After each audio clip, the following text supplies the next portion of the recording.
Mga kababayan, nandito kayo ngayon sa News Ko Po, kung saan pag-uusapan na natin ang National Education Crisis. Simple lang ang gagawin natin yan.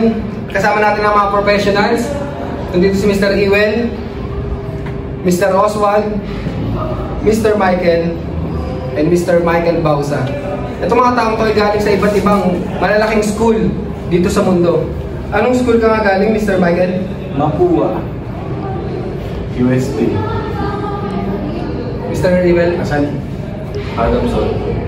So, yun. Kahit alam niyo na kung saan sila galing na school, ay magbabato tayo ng tanong sa bawat isa sa kanila.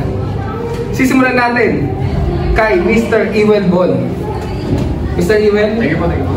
How should national curricula be updated for the modern world? Ano yun eh?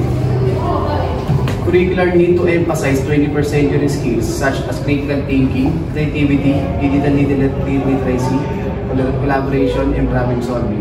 Incorporating STEM, environmental education, and global citizenship. Education is essential for preparing students for a rapidly changing world.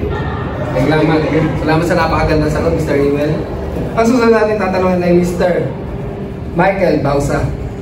Mr. Michael, what role should technology play in education? So, technology should be a tool to enhance learning, providing personalized learning experiences, enabling distance learning, and supporting teachers in administrative tasks. However, it's important to bridge the digital divide to ensure that all students, regardless of their socio-economic status. So, technology should be a tool to enhance learning. So, ayun nga, no, dapat yung technology, ginagamit natin siya to enhance the learning procedure ng mga estudyante. Then, providing personalized learning experiences, enabling distance learning, and supporting teachers in administrative tasks. However, it's important to bridge the digital divide to ensure that all students, regardless of their... Salamat sa napakagandang sagot. Kaway ka ulit sa ating mga... Yes. Ang susunod naman natin tatanungin ay galing sa isang mabigat na school din dito.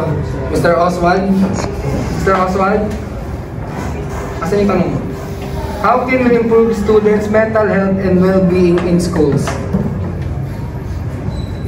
So, school can promote mental health by incorporating social emotional learning into the curriculum, offering counseling services, and creating a supportive school environment. Training teachers to recognize signs of mental health issue and fostering open communication with the student is also crucial. Thank you. Salamat sa napakagandang sagot at napakalalim. Ngayon naman, Mr. Michael.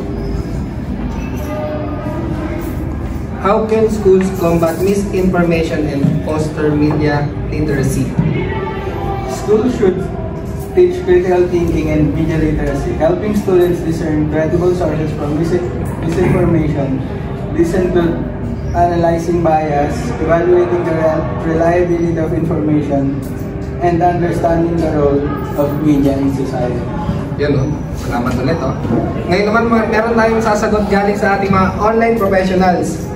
Si Mr. Edsel and Eman. Ang tanong ko para kay Mr. Edsel ay asaan?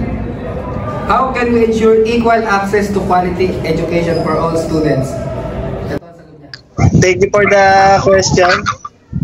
Government institutions must focus on reducing inequalities by investing in rural and underserved areas, offering scholarships and financial aid, and ensuring inclusive policies for marginalized groups such as those from low-income backgrounds, ethnic minorities, and students with disabilities. Salamat sa napakagandang sagot, Mr. Edsel. Talaga na-appreciate namin yun. Meron pa tayong isa, si Mr. Eman Maliada. Mr. Eman Maliada, how can teacher shortages be addressed? Ito ulit ang sagot niya. Increasing teacher salaries, offering professional development opportunities, and creating better working conditions can help attract and retain quality educators. Maraming salamat, Mr. Eman.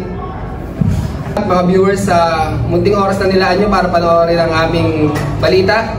Muli, kasama ko nga pala sila. Michael Montemayor from Mapua. John Michael B. from UST. Oswald Takinchi from Adamson. Iwan Adyaman from Lasapa. Ayun, at sana marami kayong napulot dito sa aming tinalakay. At dito na nagtatapos ang News ko po!